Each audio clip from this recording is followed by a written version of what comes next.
Hello. Hey, Jamie. Hey, Jerry. How are you guys? Good. How you doing? Good.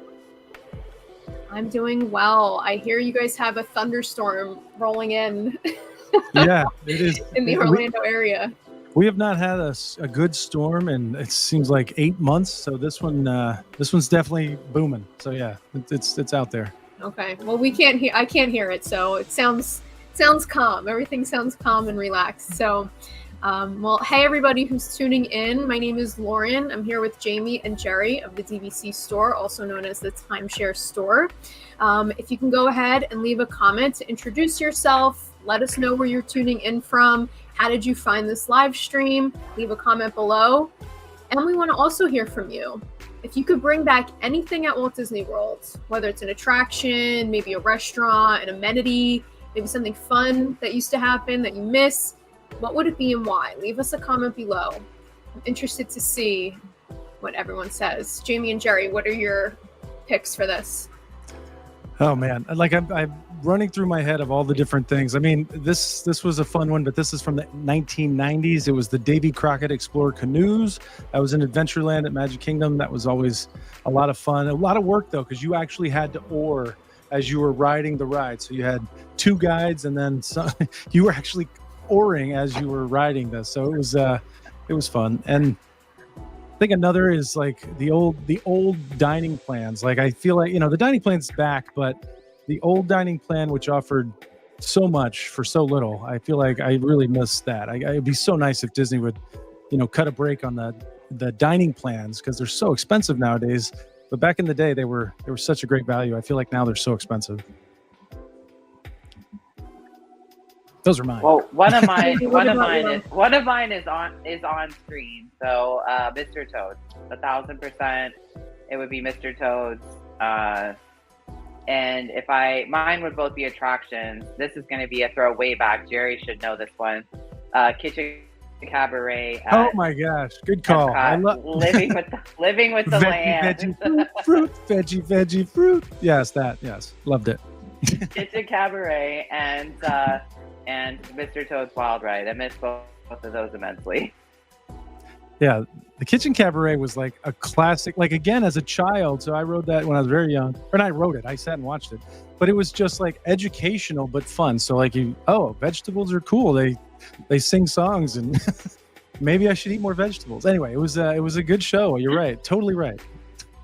I'm glad somebody else remembers it, because otherwise it'd be one of those things living in my mind that seems like it's not real. So I was definitely a kid when I saw it, but yeah, it was super cute. And then of course, Mr. Toad, that is an absolute classic. So yeah, for those who don't know Kitchen Cabaret, it's where Soarin' is at Epcot. So they basically took that out and put Soarin' in its place. But it was this it was kind of like Country Bear's Jamboree, but all these vegetables and fruits and milk and whatever. It was like a song, and it was animatronics and a show with all these different vegetables and whatever. It was Kraft, I think, was the sponsor, I think. Yep.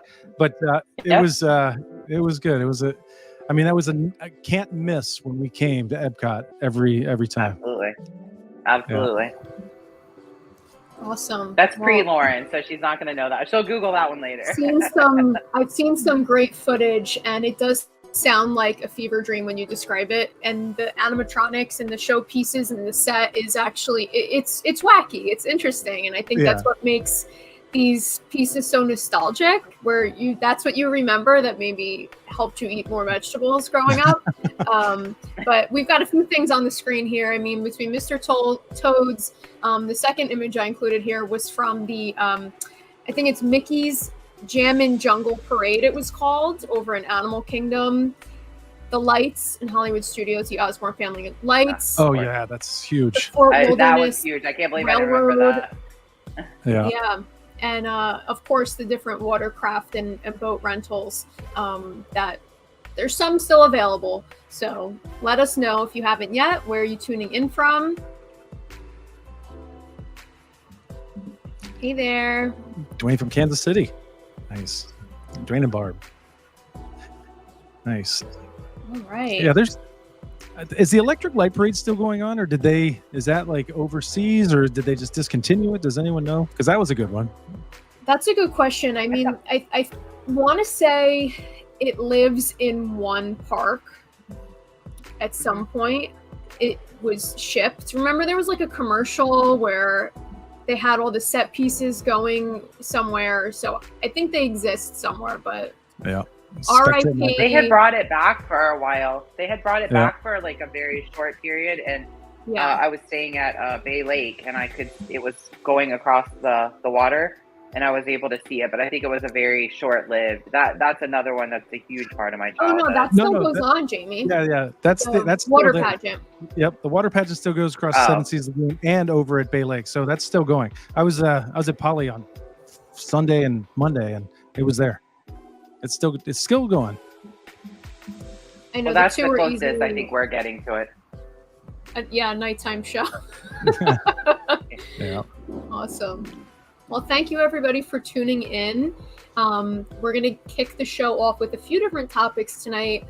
We're going to go through some frequently asked questions that the team gets, as well as some specific ones that you all submitted through Instagram, Facebook, our private Facebook group, which if you have not yet joined, I will drop a link in the chat, and you can join our community there to keep the conversation going. So what do you guys say? Should we kick things off and get into the hottest topic of them all? I like it. Let's do it. All right. So, of course, the hottest topic. Where did Jerry get his shirt, right? Is that the hottest topic? Where did Jerry get his shirt? Hot topic. That's right. Yeah, Jerry always... It's gonna be. Yeah, I was at Poly this weekend. Like I mentioned, I wore this shirt. I have a different Hawaiian shirt. I had a third Hawaiian shirt. Every single time I was walking around, people were like, "Oh, I love your shirt. I love your shirt." So anytime I can wear something like this that has a little Polynesian vibe, I'm in. I love it. But yeah, love it. The Polynesian Tower, the Island Tower, excuse me, opening December 17th. So that is some big news. It's great news. Actually, everybody can book it now. There's no so on June 4th it was a DVC only. Then it was the annual passes on June 5th, and then now it's open to anybody who wants to book a cash reservation. The only thing is, and you may have called or you may have tried, but it's expensive, like very expensive, and probably well worth it. But nonetheless, studios are $1,200. One bedroom's $1,300 and change.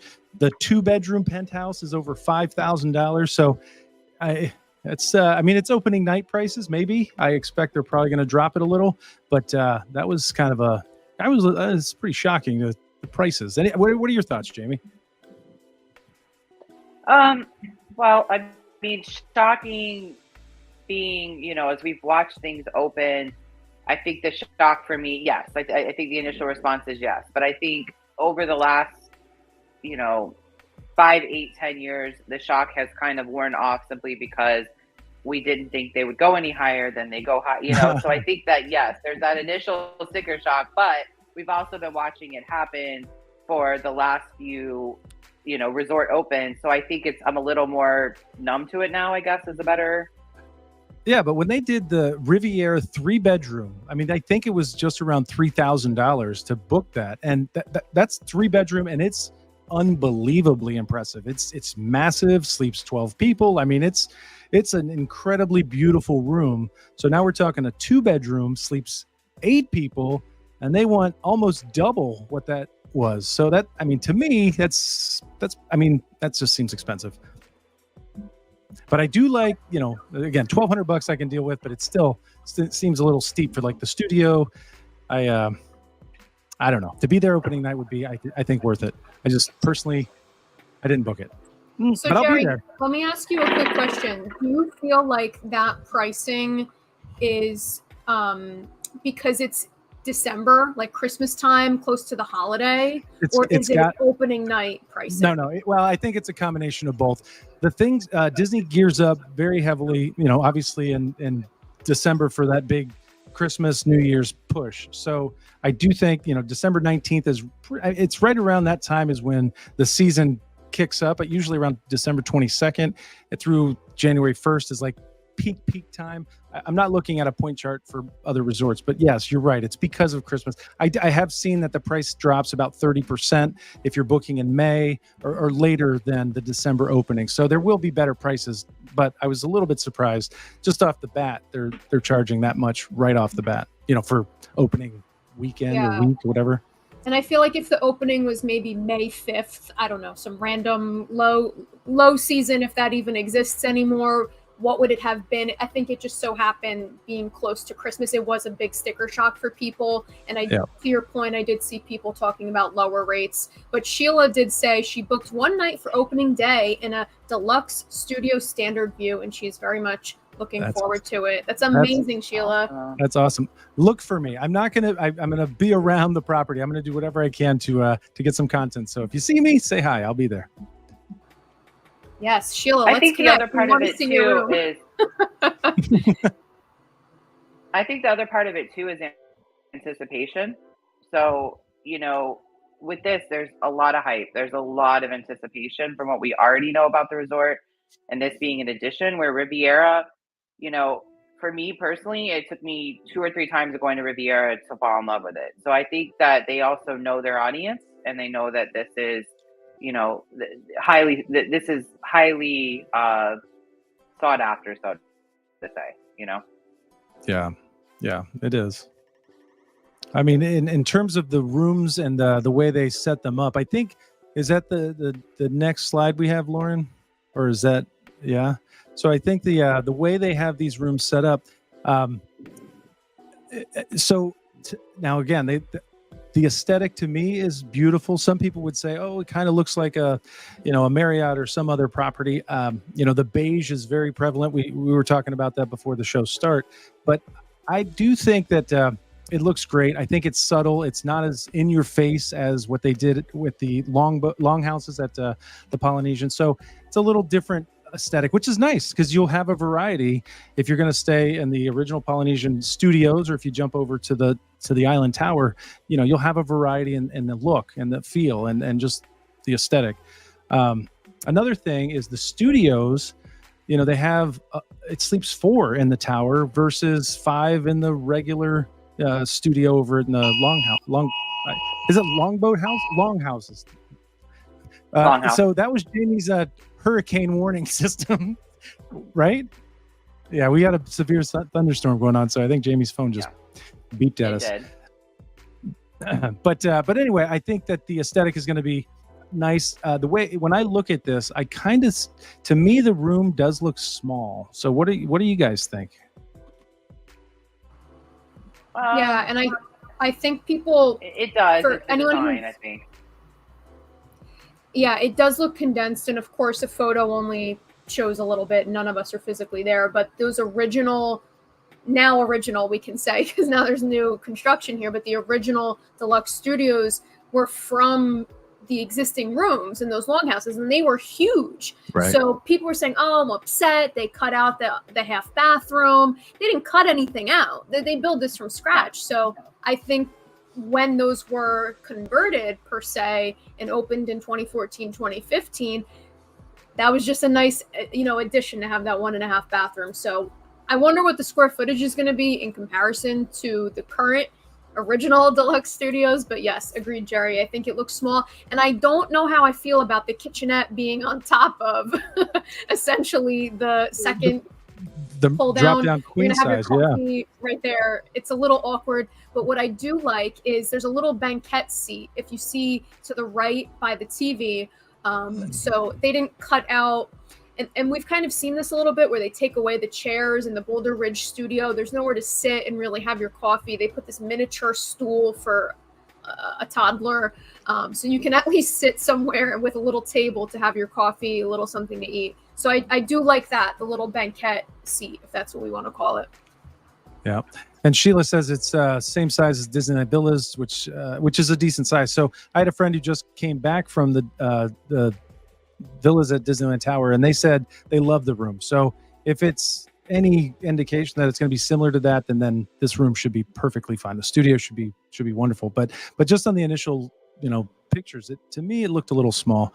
But the Duo studio looks cozy. I mean, that looks that looks tight, but it also looks pretty elegant as well. So yeah, I feel like so at Riviera they're called Tower Studios. Jerry, correct me if I'm wrong, because they're in the turret of the tower at Riviera. That's right. Here and at Disneyland, they are the Duo. And I feel at Riviera, if you are a couple or a single person and you're going to just hop over to Epcot and you're popping in for food and drinks, it really makes sense. I don't know so much at Polynesian if you're going to see that Epcot kind of couple or single traveler, but hey, don't twist my arm. I'll go check it out if you need someone to test out that Duo studio. Yeah, I'll be there if you need me. But yeah, it looks cozy. I like the bright artwork that's there, and they mentioned in the official press release in the Disney Parks blog, which I'll link in the chat as well. The 2-bedroom villa penthouse will have actually a larger patio than we're used to. It's not a balcony. They actually use patio. And I think of the old Key West studio that has that huge patio actually. So that'll be a really nice perk to hang out and use that outdoor space. Yeah. Yeah, the views from up there are going to be spectacular. The way they've angled the property facing the Magic Kingdom and the Bay and the Seven Seas Lagoon, it's going to be a beautiful view if you're on that side. They have the standard view, which I think is on the other side of the building. So they from what I understand, they have 3 different room views. Lauren, right? Is that what you had seen, or Jamie? Did you see that as well? Yeah, I'd have to cross-reference the press release, but I believe it was 3 I don't know categories. the exact verbiage, but yes, there was 3 categories. Yeah, they've got a standard, a theme park, the penthouse. But yeah, I think again, the other side of the building. So what's really, really interesting, and every time I go to Poly, you get these incredible sunsets. Now, granted, you're sitting on the beach. They're piping in music, in the background. You've got the tiki torches going, and then it just seems like Murphy's Law. But there's always some beautiful sunset. It's like if it's going to happen, it happens at Poly. So the tower, it faces east and west. So you'll see sunrises on the east side, the Magic Kingdom side, and then you'll see these great sunsets on the west side as the sun goes over the building. But on that side as well, there's a golf course. There's 2 golf courses, but you'll see one of the 2, and you also have the monorail. So even if you're on the other side of the building, you might not get the Magic Kingdom or the Seven Seas Lagoon, but you're still going to get some incredible sunsets, and you're going to see the monorail, which is always super exciting and fun for kids, or even kids at heart, or adults at heart, whatever the term is. And then seeing some hackers on the other side whacking golf balls that are having some fun. So anyway, it's either side. It's going to be a good layout. Good. You can't have a bad view, is what I'm trying to say. Jerry, I have another question for you, and I'm jealous of your current proximity to the resort, but you are the boots on the ground. You can see what's happening in real time. I know we spoke about the potential parking situation, and I also read about them rerouting the entryway. I mean, they just redid that whole porte cochere at the main, the Grand Ceremonial House entry. Yeah. Do you know, I guess I have 2 questions. I know we speculated that it was going to be like at Animal Kingdom Lodge where you park on the first floor. Do you think that's going to happen? And then second, the entryway, what do you think is going to happen? Yeah, so I don't think there's going to be parking underneath the building or on that first level. I think they're going to have a parking lot, a traditional parking lot. What they're doing is they are moving the road. So there's a lot of traffic that comes near the Polynesian, near the Grand Floridian, that's cutting through the Disney property. And I think Disney's trying to push those people further away from the resorts, and doing so, they're building a road right now that's kind of taking care of that problem. And in that issue, it'll expand the area where they're going to have places to park. So parking, even at Polynesian currently, without this new tower, is somewhat challenging. I mean, usually there's no problem with a parking spot, but they are going to expand because they're moving the road, and it's going to make for additional space. So yeah, my initial thought was it kind of looked hollow underneath the building, so maybe parking's going to go there.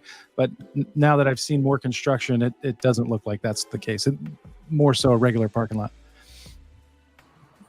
Got it. Thank you for that context. And I'm sure some other people were wondering that too, because we've seen these pictures, these progress videos, what's actually going to happen. So now we have some real info from Disney, and Yeah. you know, looking forward to the opening. And again, if you are just tuning in, if you have booked opening night or even booked down the line, doesn't have to be December 17th, let us know. You can join our group, share photos. Maybe Jerry will be there. We can meet up. That will be a lot of fun. So keep us posted. Yeah, and just a little bit more context with like construction. They're painting. I mean, I do drive-bys and I'm like, oh, I'll take a video of the drive-by and whatever. But they seem to have slowed down on the exterior. As far as, you know, it was like daily progress, lots of paint going up, and it looked like things were moving quickly. Now it looks like everything shifted more into interior, so you can see the hard goods inside of the rooms. They've got electricity in the building now.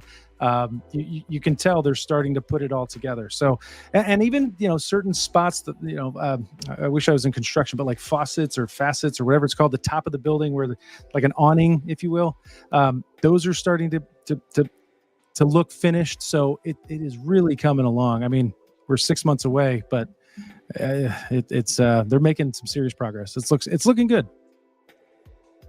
Yeah, so Sheila had another comment here. I think there's a dishwasher in the deluxe room. I think she means the studio. Is that true? Yes.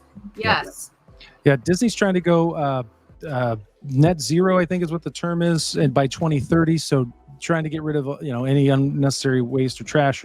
So what they're doing is putting a dishwasher in there and hard utensils and plates. So that way you're not throwing away plastic or throwing away, you know, paper plates or whatever. So yeah, that is absolutely true.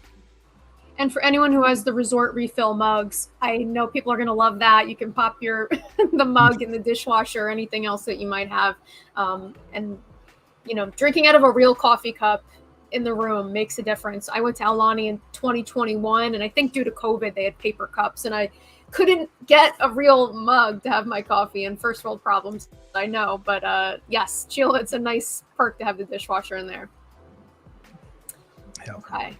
So if you guys have any other questions or comments about the Polynesian, let us know. Jamie, any parting thoughts on this? Oh, sorry, Jerry, go ahead. Go ahead, Jerry. Go ahead, Jerry. I was going to say, I believe Scott, your dad, had mentioned any idea on point charts or cost of how much the, what is it, cost per point at the new resort. We don't know yet. I mean, as far as the sale price, when Disney, you know, releases sales or open up sales, we're thinking around $235 a point will be their opening price. They may do incentives and discount it to try and obviously attract as many buyers as they can and get as many deals they can right off the bat to spark sales, but we don't know for sure. So $235 is the speculated guessing or starting price. As far as cost per point charts, we don't know that yet either. Disney hasn't released any point charts. I mean, based on, you know, the December pricing that they came out with for opening night. I mean, if I'm guessing Duo Studio, I'm guessing, it's totally a guess, totally ballparking, but if I had to guess, Duo Studios would probably be about 15 to 20 points a night. You know, studios will probably, and this is just, you know, December. And then we're talking probably 20 to 30 for a regular studio. It's going to be, you know, like 1-bedroom prices at most resorts for the studio. So I'm guessing it's going to be a little bit expensive. I'm thinking their point charts are going to be a little higher, and I hope they don't. I hope they don't mess it up. I hope they do the right, you know, allocation of points, and everyone's excited to see the cheaper point charts. But Disney's had a couple missteps with the past 2 resorts, so I hope they don't mess this one up. So anyway, my only parting thought is, you know, I've stayed at the current, you know, Polynesian, and I have to tell you, I think they absolutely hit it out of the park. So I cannot, and that wasn't always a like, I love the resort itself. It is definitely up there for me. I wouldn't say it was the first one I normally pick, but after staying there, I just can't wait to see what this is like, because I think this is going to be, you know, 2.0 to the absolute and next level. And so I'm excited. And the Polynesian property itself is one of my favorites. Not talking about the villas or the rooms, just the property, what's on property, walking around the property. I don't feel, there's only a couple of resorts that I don't remember I'm at home and not on vacation. And that is one of them. So I think if this is everything we're thinking it's going to be, you know, I can't wait, because I think it's just really they're going to outdo themselves. Yeah. And let us not forget who was the #1 champion of our membership madness bracket, Polynesian. So I think we have ranted and raved, and the people spoke. And if you guys missed that at all, yep, Jerry's got all the merch, all the swag. Yep. The champion, the trophy. Yes. Rigged. That is rigged, the trophy. Rigged. Jerry rigged that thing. No. Well, the people love it. Resort. And yes, Jamie, you hit the nail on the head. So again, if you guys have any other thoughts or comments, keep the conversation going in the chat. We'll be happy to talk about it more. So I'm going to pop this down from the screen, and then we're going to answer a couple of other questions and some news. Actually, we did get a quick question. Maybe we'll talk about this really quick. I missed this. Yeah, I saw that pop up. So I do think there will be different prices for the studios. For the Tower Studio is going to have its own studio cost, and then the Polynesian regular traditional studio will have its cost. The reason why is because of the sleeping arrangements. You can sleep 5 in the regular studios that currently exist. These will only sleep 4, but I do think I think these are the Tower Studio might be a little bit more expensive, which seems silly, but yes, there will be 2 different, I think, charts or categories for those studios.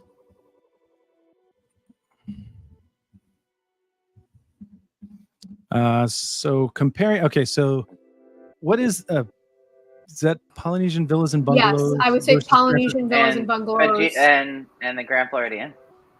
Rebecca, what is the Grand T? Floridian. PVBT. I've got to know. Am I Tower. missing it? Tower. Oh, I like it. Rack rates. I might be wrong, but it sounds good. Yeah, I there we go. I got it right.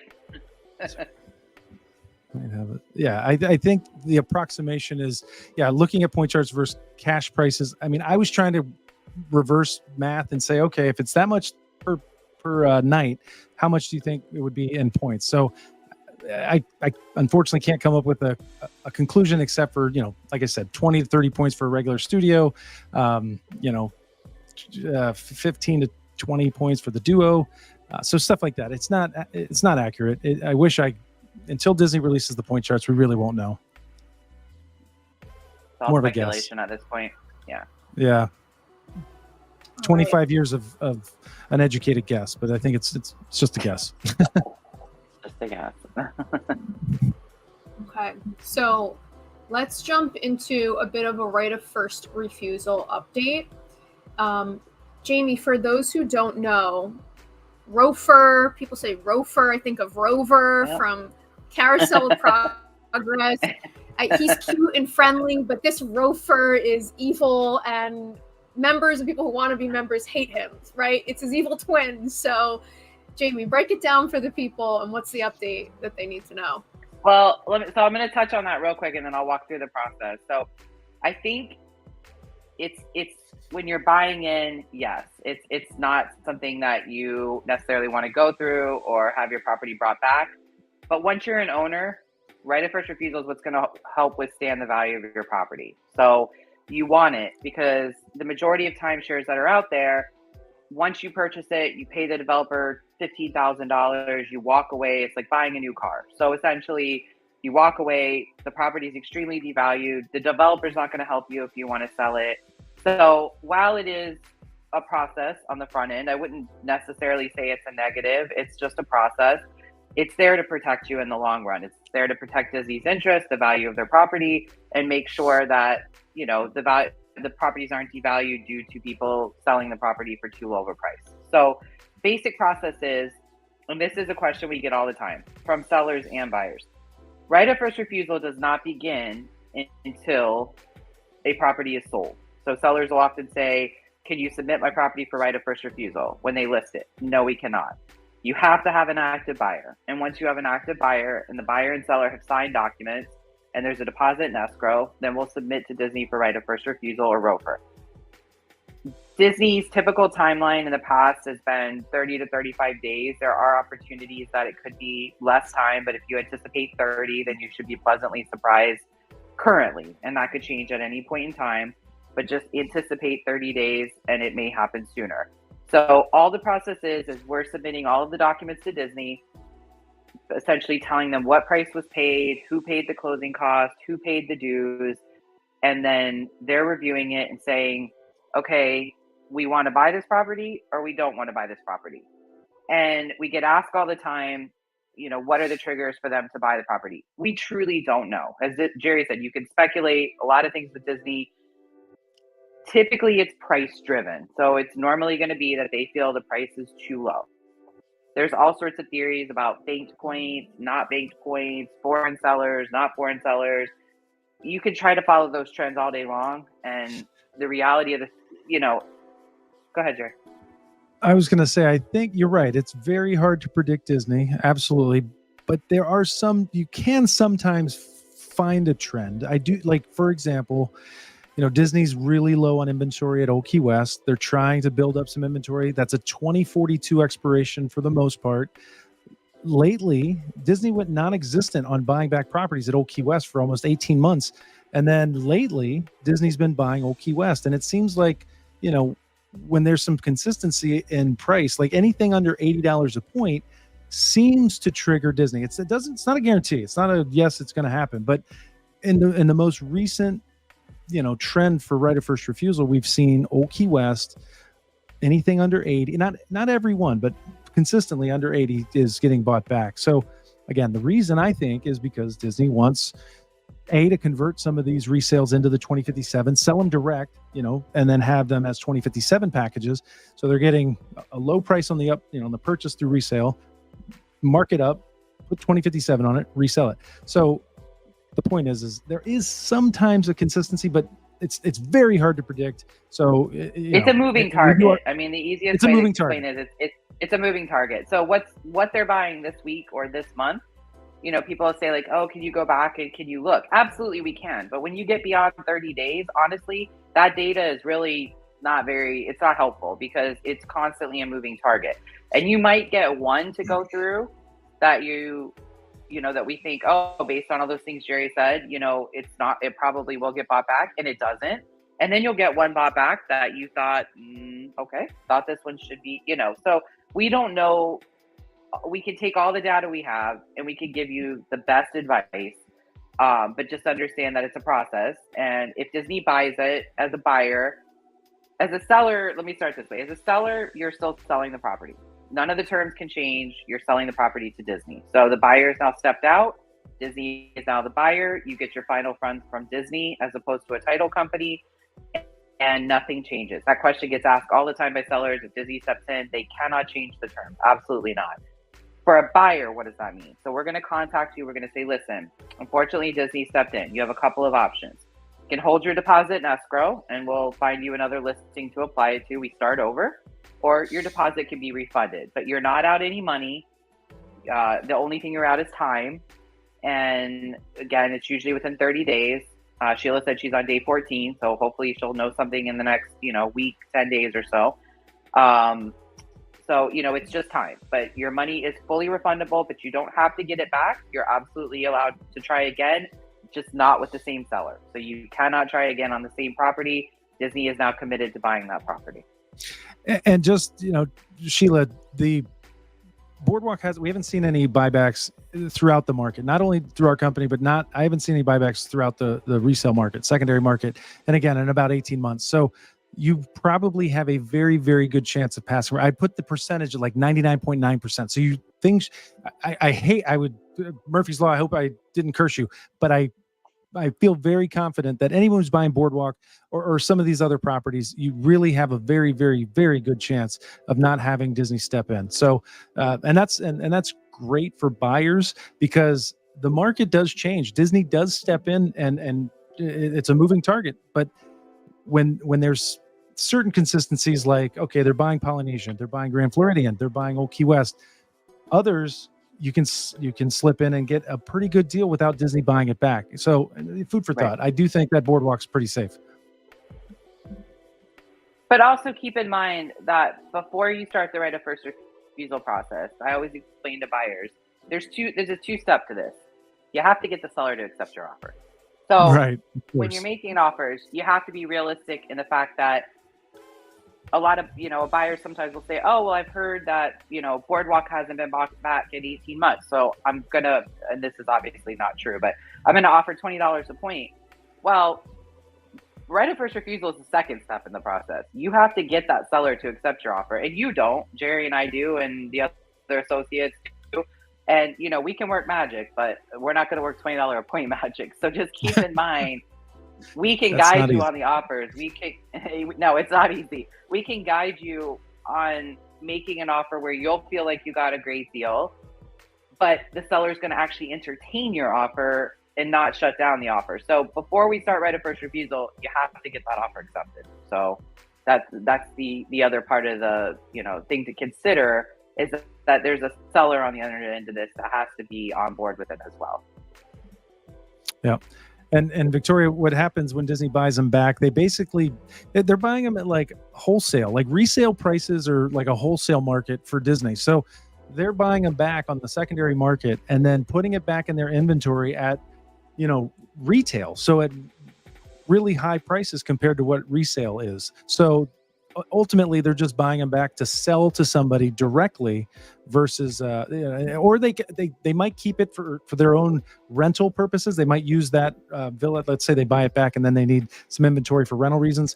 They could do that, but eventually they're going to resell it. They're going to post it at not post it. They're going to have a guide say, okay, we just got new points in at Grand Floridian or wherever, and we can sell it to you, but it's $225 a point. So they just take it back in and then resell it direct. And that's what I've always heard. It's one of two things. They're either selling it or they're using it for their own cash inventory. But as Jerry said, at a certain particular point, the cash inventory is going to go away. They're going to have enough of that, and then they're going to just eventually sell it when somebody's interested. Yep. And that's another question, just to add to that we get quite often, is about buying at sold out resorts. Like somebody tells Jerry, oh, I want to purchase, for instance, let's say Boardwalk again. I want to go to Disney and purchase Boardwalk. The reality of it is Disney does not always have inventory at the sold out resorts. So it's not as if you can just call them up and say, hey, I want to own at Grand Floridian. I want to own at Boardwalk. That's one of the reasons that the resale market is so strong, is that you can not only the savings, but you can purchase at resorts that you cannot buy from Disney directly. Right, exactly. Oh, congratulations, teacher. Congrats on them waiving. 16 days is awesome. Oh, that's great. And Alani's an amazing resort. Yeah. So that's all I want to add. That, that is sometimes the only way to get particular resorts is through the resale market. Yeah, like a Grand Californian, I don't think Disney even will put anyone on a wait list to purchase. Like they're totally sold out, and they won't put you on a wait list. At least I've heard different things at different times. So sometimes that what I'm saying could change. They might add you to a wait list to purchase, but that's why Grand Californian is so so small and very demanded, but B, they just don't they just don't buy those back because the secondary market price is so high. They let them resell and don't get involved. So you can't buy that direct. You can only buy it resale, the Grand Californian. Correct. All right. So maybe we'll hop to a bit of a related question that's maybe a bit of logistics for people who are members or want to be members about this trust update. Jerry, I don't know. Do you want to speak on this one? I'll let Jerry take that one. Well, it's funny because we do this. Me and Jamie do this every day. We've got 5 agents in the office. We all specialize in Disney Vacation Club. We know this, but the trust information is so vague. Now, granted, the cabins at Fort Wilderness are in the trust. I've tried to look to see if the tower's in the trust, and the information might be out there, but the trust information is so hard to find, or it's pretty vague on what it is. But in terms of, I think, why they put it in a trust, I think it's just for overall planning and abilities to shift and pivot when need be. So I don't think it's going to, I know it's not going to affect the current membership or how you use it or what you do. It's really more for Disney's internal, management to have flexibility down the road for them. So as the trust information comes out, more information comes out, it doesn't affect the user, the member. It's just more, I think, on a Disney end. So, and yeah, it's not. I wish there was more information about it, but that's about all we know. And I have friends who work for Disney who are in the know, who guides direct, and they don't even know. Like they work directly for Disney and they don't even know the answer. So I find that interesting. And I think when you get the vaguity from Disney, it's because it's more for them than us, so to say. You know what I mean? Like if it's something that affects a member, it's generally pretty clearly spelled out. Like any changes with resale, those were very, very, very clear. There was no questioning what they were doing. When there's vaguity, I feel like it's usually because it's something for them that really doesn't affect the member directly. Correct. Yeah, exactly. All right. I keep bringing myself up and down. I feel like I'm on the laugh floor when they bring Hello down there. I'm not sure if this angle works, but it might. I'm on the laugh floor. I'm that guy, Keep Where are you from? Monstropolis, I guess. Something like that. Right. Okay. So we had a question come in specifically. I'm considering selling one of my contracts and purchasing another at a different resort. Will I come across any additional restrictions through this type of transaction? So depends on when you purchase the package that you'd be selling. If it was purchased direct or if you bought it resale before 2016, then if you sold that membership, you would lose your incidental benefits because that's what that membership is tied to those benefits. So if you bought resale, after 2016, that's when it was restricted. So if you sell a membership with the perks and then you buy something resale now, yes, you would, that resale package that you purchased would not have the member benefits or the incidental benefits. So it all depends on when you purchased. If you bought that package resale after 2016, there's no different. Well, I shouldn't say that.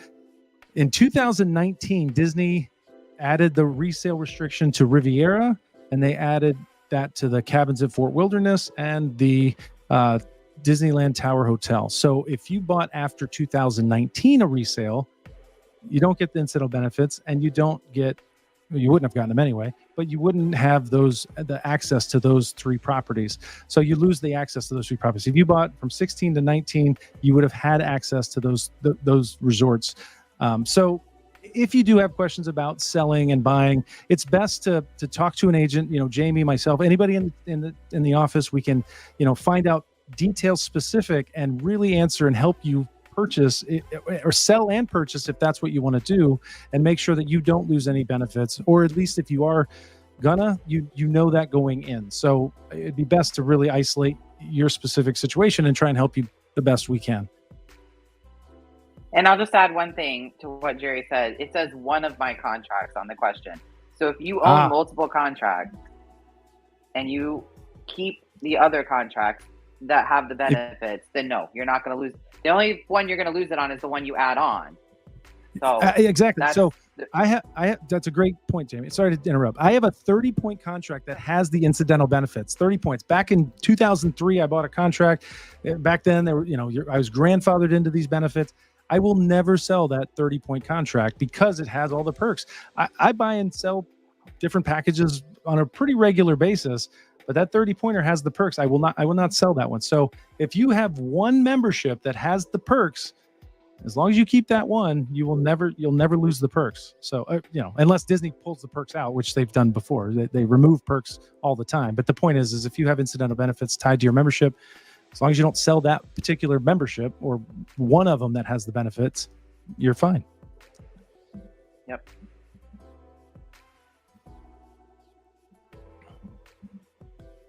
All right, I'm back again. Lauren, live from Metropolis. I wish I was there right now. The last time I was there at the laugh floor was the Halloween party, when that's nice. Like a candy stop, and you can kind of stop and hang out, and that's where you get all the Mars goodies and M&Ms and candies, and nice. It's a nice pit stop on the Halloween party. Okay, let's shift into another topic here. You guys have been getting a lot of comments in response, people who have currently purchased contracts, and we have 51 people tuning in live right now. So if you've just joined us, we're hitting a peak right now.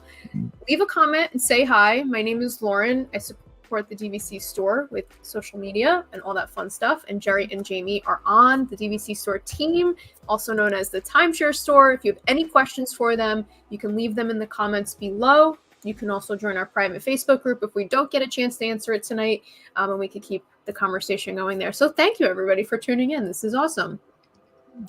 So we had a question, and Jamie, this is something you might want to answer. Can you share more details on renting out others' points as a non-member? So what does that look like? What does renting out even mean? Sometimes people will say buying points, and that can often be confused with actually buying a contract. So what verbiage even fits the bill here, and how can someone as a non-member maybe experience a taste of DVC? So non-member, it would be the term renting. You would be renting someone's points. So there's a couple of options. So like when you go to our website, there's a tab for rentals. If you hover over it, you've basically got an inquiry form where if you're ready to check availability, you go ahead and fill that out. It comes to us. You know, someone will check the availability, get back to you, usually same day. Most would be 24 hours. There's also an option for what's called a pre-booked or confirmed reservation. And that is where a DVC member has already booked a reservation. Typically, they're more like sought after. So, you know, Food and Wine, Boardwalk or Beach Club, you know, a studio over a holiday weekend. So there's you'll see some reservations that were, you know, booked pretty far in advance, and now the member is renting those. So there's not really a benefit to one over the other. The thing with the confirmed reservations is if you're looking to go, for instance, like June 1st through June 5th, and you look at the confirmed reservations and there's no booked reservation June 1 through June 5, or not anything that you're interested in, and you just roll over to the form, you submit it to us, we'll check the availability, we'll say, okay, you know, and it's basic information like who's traveling, your phone number, your address. They're all the things. So when you're filling out that form, please understand that the reason we're asking for all of that is that if we move to the next stage and we're going to book, we want to move immediately. We want to get that to a member. We want to get that reservation booked. So we're asking for any information that Disney is going to ask for. Who's going to be in the villa? What is your phone number? What is your email address? You know, that type of stuff. Doesn't cost anything to check availability with us. So you can, you know, send us the dates. If you have a range of dates, then, you know, you can notate that too. If you're open, you just want so many days between a certain window, you can tell us as much or as little as you want us to know. You could choose as one resort, you could choose all resorts. We're typically going to check availability at every resort. If the resort you're interested in is available, we're going to come back to you with that. If it's not, we're going to come back to you with all of your other options. We're going to give you a total cost. And then from there, it's just a matter of you saying, yes, I'd like to proceed. And then we'll let you know how you can make payment. And this is going to be, once the reservation is booked, it's going to be identical to booking through Disney Direct. You're going to get a Disney reservation number. You're going to be able to link it through My Disney Experience. You're going to be able to do everything that you would essentially do if you paid cash through Disney directly. It's once we get the reservation confirmed, then it's just the same. Yeah, and we do check multiple size accommodations. Like if you say, oh, I just want a studio, we're going to check 1 bedrooms, 2 bedrooms. Like we'll give you options in case what you want is not available. So just so you know, it's not just, we want to try and get something booked for you, or at least give you some options. So, you know, just be aware. We'll and if we send you a response back that what you requested wasn't available, you can always send back another email and just say, hey, what about these dates, or what about that? We're more than happy to always check and see if there's something that can be booked for you. If you know, if you want to save some money. And again, kind to just reiterate. Oh, sorry. Go ahead, Jamie. Go ahead, Lauren. No. I was just going to say people cancel all the time. Like availability. Yes. That's the true form of pixie dust to me as a member, when if you're looking for something, or people cancel all the time. For someone who's not a member, like Jerry said, the team is more than willing to do that checking for you and do that legwork. So don't be discouraged. If it's not available right now, it could become available. No promises, but things happen. Trips get canceled. sometimes inventory gets opened up. I was literally sitting on an airplane, not going to Disney, I was going somewhere else, and I was about to take off, and I was on Facebook, not in our group, it was the group circulating out there. Someone said Polynesian just dropped a bunch of inventory for a deluxe studio. I couldn't believe it. I called my dad from the plane, and he booked it. So things happen all the time, and you never know. So the team is here to help you get what you're looking for, do the legwork, and you can get a little bit of a taste of, you know, what that room might be like without being a member. Yeah, it's like a try it before and you don't buy be it, don't be discouraged. Like you said, don't be discouraged. And the other part is, again, we don't charge anything. I can't reiterate. You could check availability with us once. You could check availability with us 100 times. There's companies out there that require a deposit or require, you know, a fee to check availability. We're not charging you anything. So if you check and then you say my plans changed, or, you know, before something's actually booked and you say, look, my plans have changed, or this just isn't, changed my mind, no explanation needed. You know, you don't even have to respond back if something changes. Just respond when you're ready to look for something else. So no fee, no hassle. If before you book, you know, your plans change, no problem. So it's very, very, very simple. Yeah. And again, this is something we're like one of the cheapest companies to rent from. I want that. A lot of people pay, you know, $25, $27, $30 a point, some crazy prices that are out there. Our max price is $20 a point, unless it's like some member who's like, I need a certain amount. But the majority of everything we're renting is either $20 per point or less. So that's great. That is, trust me, it's cheaper than our competition. I watch them every day. So just so you know. And don't be afraid, even if it's short term. Like, we have fairly good success with short term, as far as, like, let's say you already have a vacation booked and you say, oh man, I'd really like to stay an extra day, you know, on the front end, or I'd really like to stay an extra day on the latter end, or I'd really like to just see what Polynesian looks like, but I'm staying somewhere else, you know, just to get a taste.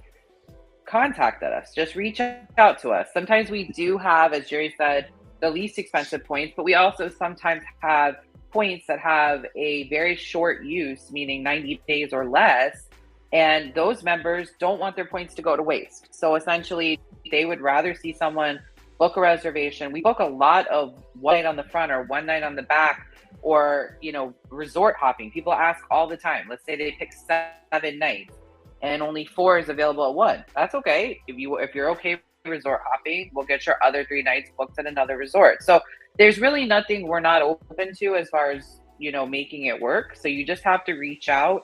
The initial form may not be, you know, the place to do that, to describe it all, but you can email us all your details or call, and we'll get you started. So don't feel like if your situation doesn't fit into that form, just let us know, and we'll get you, we'll get you moving in the right direction. Yeah, on that form, there's a note section. So if there's specific notes or just, you know, general something that we need to know, you can add that in there. So if the form doesn't quite fill the blanks that you need, just use the note section saying, hey, you know, I'm open to this or that or whatever. We're super easy to help make sure you get whatever it is you're trying to book. And I understand sometimes people don't know what to ask for, or you might not even know that you want to go to the Riviera on July 8th for 3 nights. You might not even know.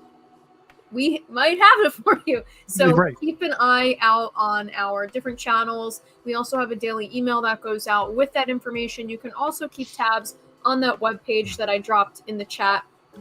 You never know. You might want to take that spontaneous trip, but you might not want to fill out the form, and maybe you're local, or you're down to just hop on a plane and go. I love the spontaneity. So keep your eyes peeled. There's something for everybody. And Absolutely. I think that this renting is a great way to check it out. Yes, Dan and Nicole, Treasures Untold, who's in the chat. He's been on vacation and called me the day before and said, "Hey, you got an extra night? Let's book it." And we'll book like the day before for him to extend or whatever the case. So we're, again, easy peasy. We'll do whatever it takes. And don't be afraid of it. Like, just don't. I think Lauren really hit the nail on the head that people don't know what they don't know sometimes, and so they don't know where to start. If you don't know where to start, just call us and start a conversation. Just say, I don't know where to start. And then we're gonna walk you through it. It is a bit overwhelming sometimes when you haven't done it, and again, maybe the form doesn't fit your questions and you don't want to fill out the notes section. Just reach out and say, I don't know what to ask, and then we'll start a conversation and we'll go from there. Yep. And or you can even drop it in our Facebook group too. If you come from this chat and you're like, guys, I want to know more about this, throw it in our Facebook group. We'll talk with you there. But like Jamie said, you could always pick up the phone and speak to one of the lovely team members. Yeah. And if your points are about to expire, I see a question. If the points are about to expire, the issue is about to end, we can certainly try to help rent those points out before they expire. Sometimes, last minute, it's the availability is the biggest problem. Sometimes there's just no availability. So we'll certainly try, if your points are going to expire within 30 days or whatever, 2 weeks or whatever, 2 months. But the point is sometimes it's tough on those because availability can be so limited. And as far as how much, do members receive, it just depends on the situation. You can contact our office. We will tell you, what a member would receive depending on that scenario. So, we pay as much as we can based on the timeline, but it's really at the end of the day, the member ultimately decides your points, but we do have a window of a guideline. Payment. A guideline that we try to sit by depending on the situation. So yeah. Shauna, I will add to what Jerry said, that we get a question a lot. We don't really have a minimum, but you have to give us enough points to book one night.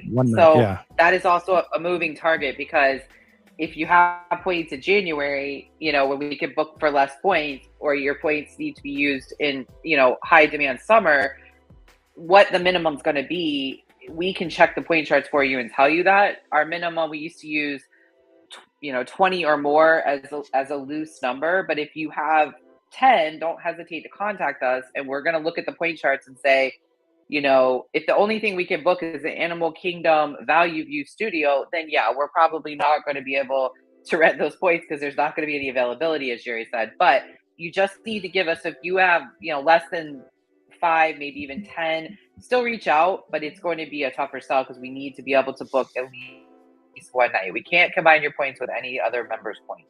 So, right.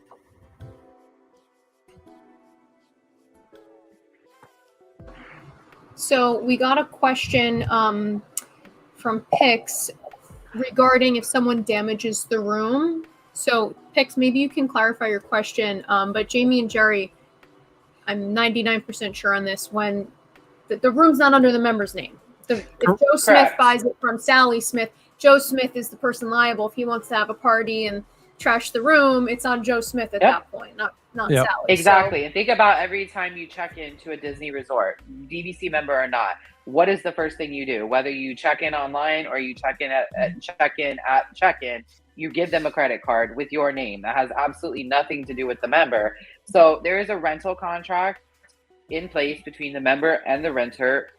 Those things are outlined. I hope I get a laugh out of this, but one thing I tell members often is this isn't spring break at Cabo, for an 18-year-old going on spring break. These are families. These are people with kids. These are people that are not spending thousands of dollars to be in a room, to have a party, or to trash it. In all the years we've been doing it, we have never run into that situation. Understandably, it can happen, but there are safe holds in place to assure that the member is protected. Yeah. Excellent. Well, I think we are coming up on time here. So if anybody has any last minute questions for Jerry and Jamie, you can drop them in the chat here. Somebody said, Ray said, if he hopes Jerry can get him another 50-point contract. Yeah, a subsidized Alani, and yes, I'll keep an eye out for you. Absolutely. I mean, that's the Ray. Golden ticket, the needle in the haystack kind of contract. But absolutely, if it's there, I'll call you. Dan and Nicole, we party hard but respectfully. I love that. Yeah. You got to have a good time and respect the villa for sure. It's hard not to have a good time in the 1 bedroom, the 2 bedroom. I know there'll be some parties happening in that 2 bedroom penthouse. I mean, how can you not, right? Of course. Sign me up. Of course. Yeah. Yep. Awesome. Well, any parting thoughts? Anything maybe we didn't touch on? Sheila's asking what is subsidized. Okay, so I'll bring that up. there's two resorts with subsidized. The one that really sticks out is the Alani property. So back in 2011, when Disney pre-sold Alani, they messed up on the accounting. So they made a major error on what they thought the maintenance fees were going to be, and they released what the resort maintenance cost was, but it was actually wrong. So for 4 months, they sold the property with the wrong maintenance fee. And what ended up happening is they realized the error after the resort opened, and they fired their chief financial officer. They fired the head of DVC. Like, it was a big deal. But what Disney did is they honored the maintenance fee who of those people who bought under the what they thought was the maintenance cost. So what Disney does is they subsidize. So Alani has a certain maintenance fee that everybody pays, but the people that bought within that first 4 months, they have this reduced maintenance, and Disney's paying the subsidy. They're paying the difference. So those people have a lower maintenance fee by like $2, $3 a point compared to everyone else. So that's the one. Subsidized Alani is the package, but they're very rare. And when it's resold, the person who buys it also gets the subsidy. So they also get the lower maintenance fee. So I might have opened the can of worms on subsidized Alanis, but if you can get them, they're absolutely yes, get them. They're the lowest maintenance fee of all DVC properties. So let me just give you an example. And here. to add to Jerry's, because we get this question a lot, subsidy does not mean that they do not increase. So I want to clarify. The dues are still going to increase at the normal rate. They're just essentially locked into the subsidy. So at the overall cost, there is a savings, but they are still going to increase. Right. So like, as an example, the Alani maintenance fee is $9.76 a point. The subsidy or subsidized maintenance is $7.33 a point. That is the cheapest maintenance fee, $7.33 per point. So that's $2.43 savings per point. So that's significant. Yeah. And what's the other resort, Jerry, that you'll never see, the unicorn that you were going to say? There's two. So Vero Beach is the other one, and it was Vero Beach. Even with the subsidy, it's $10.89 a point versus $13.86 a point. So even with the subsidy at Vero, you save $3 a point, which is huge. But in my 24 years, nearly 25 years, I think I've seen one Vero Beach subsidized package. So that is the unicorn. That's the super unicorn, except it's still $10 and change. So I probably still wouldn't even buy it. You know, I love Vero. Vero's like my favorite, but I just hate the maintenance fees there. Right. And Lauren's face when you said they got fired. So Lauren, to bring you the loop, it cost them millions of dollars to correct that error. So everybody that was part of that, bye-bye. There was no patience for that error. Yeah, there was. So that was when you make errors, just realize you weren't the chief financial officer or the CEO of Disney Vacation Club when they misinterpreted the dues. Senior vice president. I can't remember his name, but he was the senior vice president. He ran DVC. He's the one that started the Animal Kingdom. He was the creative, the person who pushed the Animal Kingdom Resort. Wow. So that was his tenure. But yeah, Alani was his, and then he screwed up. He made a big mistake on the maintenance, and he approved it, and that cost him his job. Wow. Yep. Wow. That's an interesting story for another time. I mean, it's... So when you're having a bad day, just remember, you weren't the chief financial officer at that time. Jason coming in with the receipts. His name was Jim. Jim Lewis. That's right. It was Jim Lewis. Good call. Jim Lewis was the CEO at that point of DVC. Yep. Yeah. Yikes. He wasn't well loved among members. So again, conversation for another time because the chat might start blowing up. He was not well loved among members. So I think that was just the icing on the cake for his career. Yeah. What did he do? Oh, he was the first person to implement resale restrictions, I believe. So in 2011, they took out can't use your points for cruise and certain things. So that's why he wasn't loved as well, because he took out he made some restrictions, and he was the first to ever do that. So yeah. Darn him. So on that note. Yikes. Well, on that note. Good riddance. I'll have a parting question. Let us know, is anyone checking out Tiana's Bayou Adventure? Let us know in the group if you have either a annual pass preview, a DVC member preview, if you are a cast member or you're friends with the cast member. Let us know how you like it. Maybe you don't do any spoilers. If you do have a spoiler, let everybody know. I'm trying to savor it for when I get to ride it. You can go to our group, Disney Vacation Club Membership, Magic, and More. I will link the group again here in the chat, and we could keep the conversation going. But this was really great. I feel we answered a lot of questions for the people. Yes, thank you everybody for joining us. It was a lot of fun, and look forward to doing more with you guys. Hopefully you'll join us. And if you're younger than Jerry and I, go look up Kitchen Cabaret on YouTube. It'll change your life.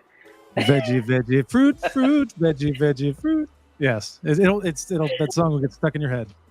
Maybe it's just us because we're nostalgic. People are gonna watch it and be like, What's wrong? If anyone missed the beginning question we had asked, let us know what you missed at Walt Disney World that you wish would come back, whether it was an attraction, an activity, a restaurant, something like that. So that's what we got on the Kitchen Cabaret chat. But yeah, Cabaret.